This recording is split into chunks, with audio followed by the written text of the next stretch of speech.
नेताओं के बच्चे नेता ही बनेंगे। अब वो बीमार हो, स्वस्थ हो, ये मेरा विषय नहीं है। नेता का बच्चा क्वालिफाइड हो या न हो, वो नेता बनेगा। इसलिए बनेगा क्योंकि आप नेताओं का चेहरा देखकर वोट देते हैं। आपने नीतीश कुमार का चेहरा देखकर वोट दिया, तो चाहे नीतीश कुमार का लड़का पढ़ा लिखा हो या न हो, वो स्वस्थ हो या न हो, हमारे पास जानकारी नहीं है, लेकिन वो नेता बन गया, मंत्री बन गया। दिनों लगातार सोशल मीडिया पे चर्चा आ रहा था पटना बांकीपुर सीट से, शोर था कि आप चुनाव हार जाएंगे, क्या कुछ? देखिए, बांकीपुर का जो चुनाव है वो सिर्फ एक विधानसभा का चुनाव नहीं है। बांकीपुर भाजपा के राष्ट्रीय अध्यक्ष का सीट है। वो सीट है जो 40 वर्ष से भाजपा हारी गई है, तो उस नजरिए से वो महत्वपूर्ण है।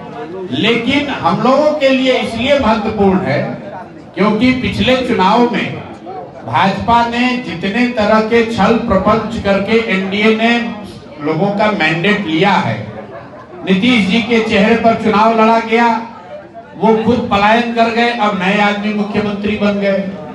10,000 रुपए देकर 2 लाख रुपए का लालच देकर वोट लिया गया। 2 लाख रुपए की कहीं चर्चा नहीं है। 1 करोड़ नौकरी देने का वादा करके वोट लिया गया, एक भी नौकरी किसी को नहीं मिली। भ्रष्टाचार कम करने का वादा किया गया, भ्रष्टाचार 10 का 10 वैसे बना हुआ है।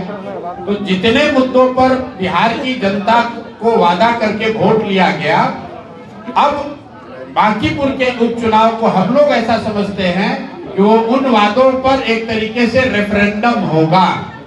अगर भाजपा चुनाव हारती है, इतने अपने मजबूत किले में चुनाव हार जाए, जो उनके राष्ट्रीय अध्यक्ष का सीट है, जो उनके मुख्यमंत्री बनने, भाजपा के मुख्यमंत्री बनने के बाद पहली बार चुनाव होगा, तो कहीं न कहीं ये बात प्रमाणित हो जाएगी कि पिछला चुनाव का जो मैंडेट है, पिछला चुनाव का जो रिजल्ट है, वो 10,000 रुपए से लिया गया है, धोखे से लिया गया है। इसीलिए जन स्वराज ने घोषणा की है कि बांकीपुर में हर वो प्रयास किया जाएगा ताकि भाजपा को वहां पर हराया जा सके।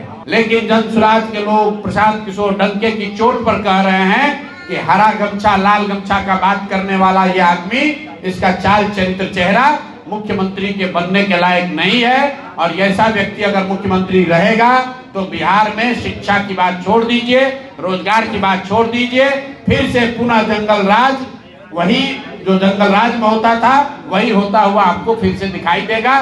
तो जन स्वराज के लोग पद की चिंता किए बगैर और आदमी सामने से कितना भी बड़ा हो उसकी चिंता किए बगैर जो सही है हम लोग बोल रहे हैं। आपके यहाँ सिवान से मंगल पांडे के खिलाफ हम लोगों ने कहा था ये भ्रष्ट आदमी हैं, इनको हराइए। सिवान के मतदाताओं ने नहीं समझा, उनको जिता दिया। लेकिन इस बात की हमको खुशी है कि आज वो मंत्री नहीं है, आज वो मंत्री नहीं है। तो सम्राट चौधरी हो या दिलीप जायसवाल हो या कोई भी मंत्री हो, अगर आपने बिहार की जनता को लूटा है, अगर आप बिहार की जनता के साथ अन्याय कर रहे हैं, तो जन स्वराज का मुंह बंद नहीं होगा। हम लोग लड़ाई लड़ते रहेंगे, जितनी ताकत से आवाज उठानी है वो आवाज उठाया जाएगा।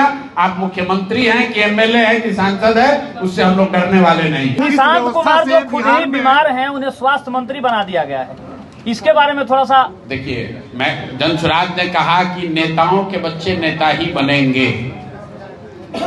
अब वो बीमार हो, स्वस्थ हो, ये मेरा विषय नहीं है।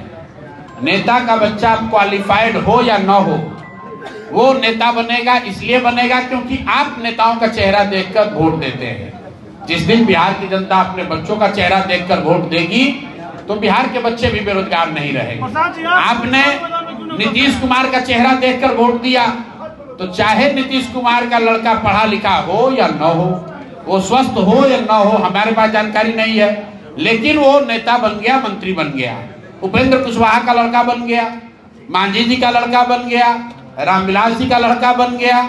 ऐसे 20 नेताओं के लड़के आज बन गए नेता, मंत्री बन गए। और बिहार के बच्चे क्या कर रहे हैं? आपके बच्चे BA MA करके कोई TRE 4 में लाठी खा रहा है, कोई गुजरात में जाके गाली सुन रहा है।